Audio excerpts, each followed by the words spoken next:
యోసేపుకి దర్శనమిచ్చి మాట్లాడిన ప్రభువే ఆ దర్శనము నెరవేరు వరకు యోసేపును నిరంతరం పరిశోధనల గుండా తీసుకెళ్ళాడట. ఎందుకు ఈ మాటలన్నీ చెప్తున్నానంటే, ఆయన యందు విశ్వాసం ఉంచి ఆయన మీద మనం ఆనుకున్న విషయం నిజమా కాదా అనేది ఆయన పరిశోధించి తీరతాడు. మన నమ్మకం, మన విశ్వాస్యత స్థిరమా కాదా, మనం ఆయన గురించి ఎంత మాత్రం గ్రహించాం, అసలు ఆయన మనకి ఎంత అర్థమయ్యాడు, మన అవగాహన ఎంత, మొత్తం పరిశీలించుకుంటాడు ఆయన. హలో, మళ్ళీ చెబుతున్నా, పరిశీలించుకుంటాడు. ఆయన వాక్యము మనల్ని పరిశోధిస్తాడు. యోసేపుకు చెప్పినటువంటి మాటల చొప్పున ఆ కార్యాలన్నీ జరగటానికి మధ్యలో అనేక పరిశోధనల గుండా ఆయన ప్రయాణం చేయాల్సి వచ్చింది.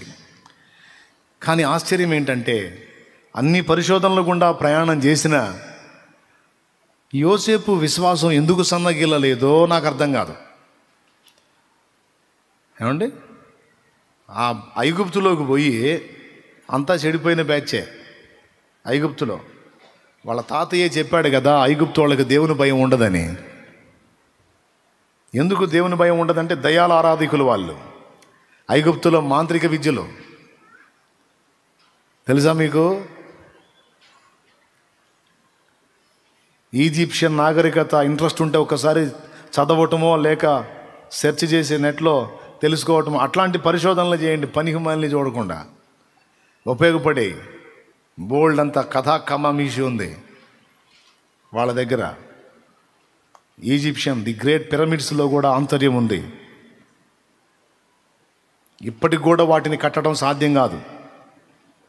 ఒక పిరమిడ్ హైట్ వచ్చి కనీసం 450 అడుగుల ఎత్తు ఉంటుంది. 5 టన్నుల బరువు ఉన్న రాయి 450 అడుగుల ఎత్తు ఎలా పోయిందో ఎప్పటికీ ఎవరికి అర్థం కావట్లా. అందుకే అర్థం కానిదల్లా మనోళ్ళు ఏం చేశారు తెలుసా? వింత అనేశారన్నమాట. ప్రపంచ 7 వింతల్లో ఈజిప్షియన్ ది గ్రేట్ పిరమిడ్స్ ఒకటి. అయ్యి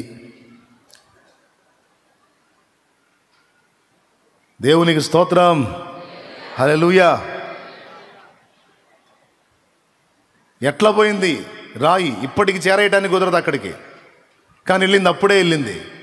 ఏ టెక్నాలజీ లేని దినాల్లో ఆ రాయిని అంత హైట్కి ఎలా తీసుకెళ్లారు, అంత క్రమంగా అంత పర్ఫెక్ట్గా ఎలా నిర్మాణం చేశారు అన్నది ఒక పెద్ద మిస్టరీ. ఎప్పటికీ ఎవరికి అర్థం కాల. అర్థం కాక ప్రపంచ 7 వింతల్లో అదొకటి అన్నారు. చైనా గోడ అది ఇది అని చెప్తారు కదా, వేలాడే చోటలో ఏదో చెబుతారు కదా. ఏదో మీరు చదువుకున్న వాళ్ళు, నాదేముంది మీకు తెలుసు కదా.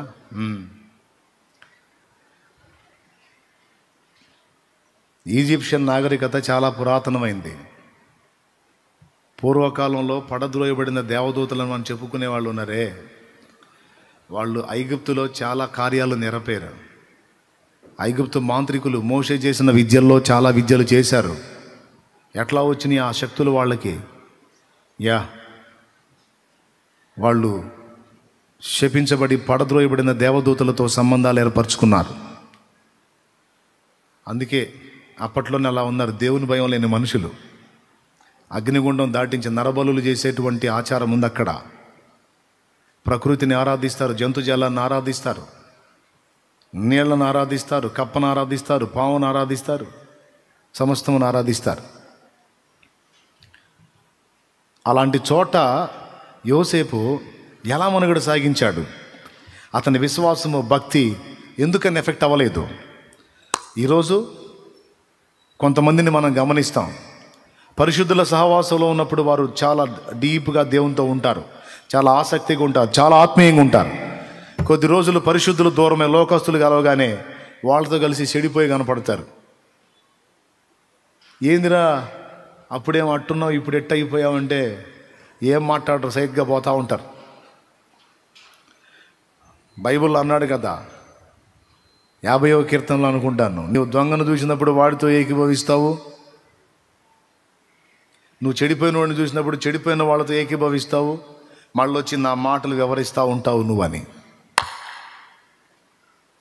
ఎందుకని అలాగా?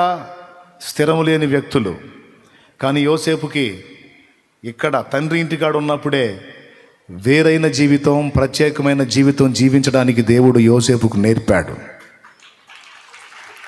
హల్లెలూయా. తన మీద అన్నల ప్రభావం ఏమాత్రం పడకుండా యోసేపు తనను తాను కాచుకున్నాడు. తనను తాను భద్రం చేసుకోవటం అనే ప్రక్రియ తండ్రి ఇంటికాడ ఉన్నప్పుడే యోసేపు సాధన చేసి సక్సెస్ అయ్యాడు. ఇదే అనుభవాన్ని అక్కడ అమలు చేసినప్పుడు అది అతనికి అక్కడ అద్భుతంగా ఉపయోగపడింది. ఐగుప్తు ఆకర్షణలు యోసేపును పట్టలేకపోయాయి. ఐగుప్తు దేవీ దేవతల శక్తులు యోసేపును బలహీనపరచలేకపోయాయి. ఐగుప్తీయుల నాలెడ్జ్, నాగరికత యోసేపు భక్తిని, ఆత్మీయతను దెబ్బ తీయలేకపోయింది. ఐగుప్తు అందాలు సైతం యోసేపును కనీసం కదిలించలేకపోయాయి. పోతిఫెరా వైఫ్ లెక్క కూడా చేయలే. ఐగుప్తు ఆకర్షణలు, ఐగుప్తు అందాలు, ఐగుప్తు నాగరికత, ఐగుప్తు దేవతల శక్తి ఏది కూడా యోసేపును ఎఫెక్ట్ చేయలేకపోయింది. సరికదా, ఈయన ఎఫెక్టే వాళ్ళందరి మీద పడింది. ఈయన వాళ్ళని ప్రభావితం చేయగలిగాడు, కానీ వాళ్ళు యోసేపుని ప్రభావితం చేయలేకపోయారు. చూడండి, ఇప్పుడు పరిశోధనలు అన్నింటిలోకి పెద్ద పరిశోధన అదే. అన్నలు కొట్టడం, అమ్మటం ఇవన్నీ మామూలు విషయాలు. ఆకర్షణల మధ్య తీసుకెళ్ళి పెట్టి అక్కడ ఆధిక్యతనిచ్చి శ్రమానుభవంలో కొంత పరిశోధించాడు. అది అయిపోయిన తర్వాత సుఖానుభవం ఇచ్చి కూడా పరిశోధించాడు. శ్రమానుభవంలో దేవుని వదల్లా ఇంకా గట్టిగా హత్తుకున్నాడు. ఐగుప్తు ఫరో అంతటి వాడైన తర్వాత సైతం దేవునికే లోబడ్డాడు, దేవునికే విధేయత చూపాడు. ఏమండి, ఎస్తేరు కూడా అంతే కనపడింది మనకి. మొర్దెకైకి ఆమె రాణి కాకముందు ఎలా లోబడిందో, ఆమె రాణి అయిన తర్వాత కూడా దగ్గర 127 సంస్థానాలు అంటాడు కదా. అహస్వేరోషు పరిపాలనలో బబులోను సామ్రాజ్య విస్తీర్ణం 127 సంస్థానాలు. అన్ని సంస్థానాల మీద రాజు అహస్వేరోషు అయితే రాణి ఎస్తేరు. మొత్తం ఆ ప్రజలందరూ కూడా వీళ్ళిద్దరికి దాసులు గడగడలాడాలి. అంత హోదాలోకి వెళ్ళిపోయింది ఆమె. కానీ ఆమెను పెంచి పెద్ద చేసి ఆమె అక్కడికి చేరునట్లుగా ఆమెను సిద్ధపరిచి ఆమె సింహాసనం మీద కూర్చోడానికి కృషి చేసిన మొర్దెకై విషయంలో మాత్రం భలే అద్భుతమైన మాట. నా బైబిల్లో అండర్లైన్ చేసుకున్న ఆ మాటని. అంతకు మునుపు ఆమె ఎలా లోబడిందో ఇంట్లో ఉన్నప్పుడు, అలాగే రాణి అయిన తర్వాత కూడా ఆయనకు లోబడుతూనే ఉంది అని రాయబడి ఉంది. యోసేపు కూడా ఇక్కడున్నప్పుడు, తండ్రి సహవాసంలో ఉన్నప్పుడు, తండ్రి దేవుని గురించి మాటలు చెప్తా ఉన్నప్పుడు ఎలా దేవునికి కనెక్ట్ అయి ఉన్నాడో, దేవునికి లోబడి ఉన్నాడో, తండ్రి దూరమై, సహవాసం దూరమై, తానొక్కడే ఒంటరిగా ఉన్నప్పుడు కూడా దేవుని వదల్లా ఆ నీతి నియమాన్ని విడవలా. హల్లెలూయా. ఆ బుద్ధి కలిగిన వాడు గనుకనే, ఆ విశ్వాస్యత, ఆ నమ్మకత్వాన్ని కనుపరిచాడు గనుకనే సింహాసనానికి అర్హుడయ్యాడు. అలాంటి బుద్ధి కలిగి ఉంది కనుక ఎస్తేరు సింహాసనం ఎక్కింది. కొంతమంది ఉంటారు, ఏమీ లేనప్పుడు ఏం లోబడినా లోబడతారు. అతి వినయం దూర్త లక్షణం అని మహావినయాన్ని ప్రదర్శిస్తారు. కొద్దిగా ఏదన్నా గుర్తించి పర్వాలేదు లేని కొద్దిగా చేయి అందించి నిలబెట్టామనుకో, నిలబడ్డారు అనుకో, ఇక లోకంలో సామెత ఉంది, చింతపండ చింతకాయల ఆమెకి సిరి వస్తే ఏమందంట,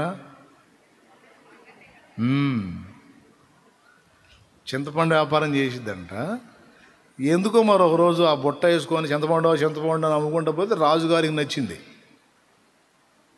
ఇదే బాగుంది కదా, ఈమె మనకి పాపం ఒక చింతపండు అమ్ముకుంటుంది, కృతజ్ఞత కలిగి బ్రతికిద్దని ఆపి రథం ఎక్కించుకొని ఇంటికి తీసుకెళ్ళాడు.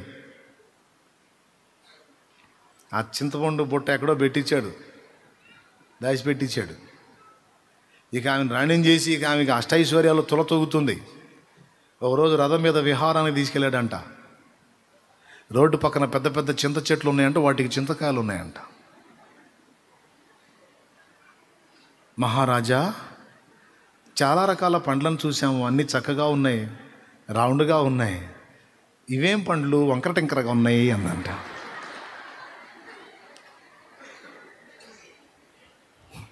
వాడికి మండిపోయి ఇంటికి తీసుకెళ్ళి ఇంటికాడ చెబుతాపా అన్నాడు. బుట్ట దాచిపెట్టాడుగా,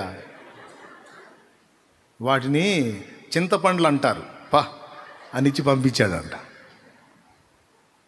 ఏం పండ్లు?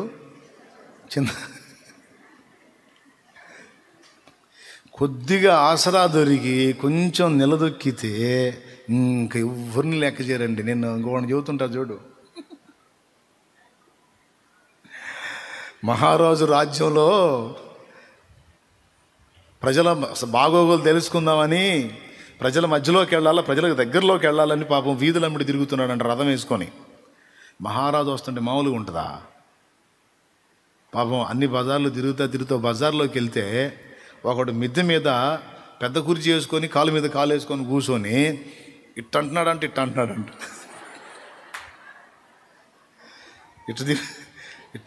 రాజును చూసి ఇట్ట అంటున్నాడంట. రాజుకు ఆశ్చర్యం కలిగింది. అరే, నేను వస్తున్నానంటే అందరూ సత్తా బతుకుతో అన్నీ దిగి వచ్చి సాష్టాంగ పడతారు, మహారాజా అని బాధలు చెప్పుకుంటారు. ఈడెవుడురా ఇట్ట అంటున్నాడు, ఏందిరా వాడి శోభ? మంత్రి ఏందో వాడి శోభ కనుక్కొని రా అన్నాడంట. మంత్రి పోయి వచ్చాడంట. ఏం మంత్రి, ఏదంట వాడికి 3 రోజులకు ఉందంట తినటానికి. మహారాజును కూడా లెక్క చేయను, నేను ఎవడిని లెక్క చేయను అంటున్నాడు మహారాజా అన్నాడంట.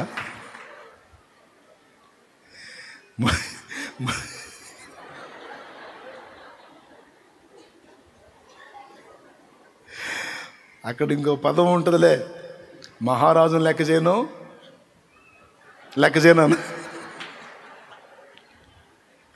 అంటున్నాడంటే చేసేది ఏముంది, పద అన్నాడంట. అట్టనే కొంతమందికి కొద్దిగా ఆసరా దొరికితే ఎస్తేర్లా కాదు, లూసిఫర్లాగా తయారవుతారు. అహం, గర్వం, లెక్కలేనితనం.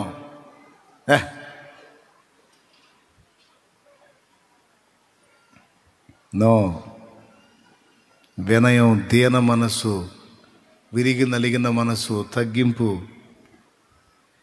ఎప్పటికీ మార్పు రాకూడదు మనలో. దేవునికి స్తోత్రం కలుగును గాక. దేవుడు నీకు ఎంత కృపన్నా ఇవ్వని, ఓవర్ యాక్షన్ చేయకూడదు, వినయాన్ని పోగొట్టుకోకూడదు. అది మనం కలిగి ఉన్నంత వరకు. నేను చెప్పనా, మేకప్ వేసుకొని ఎన్ని రకాల బ్యూటీ పార్లర్కి వెళ్ళి ఎన్ని సోకులు చేసుకున్నా రాని అందం, ఆకర్షణ దీన మనసు గలవారి దగ్గర ఉంటుంది. దీన మనసు గలవారి దగ్గర ఉంటుందండి. దీన మనస్సును మించిన ఆకర్షణ లేదు, సౌందర్యం లేదు. అలాంటి మనసున్న మనుషుల్ని దేవుడు స్పెషల్గా గుర్తిస్తాడు.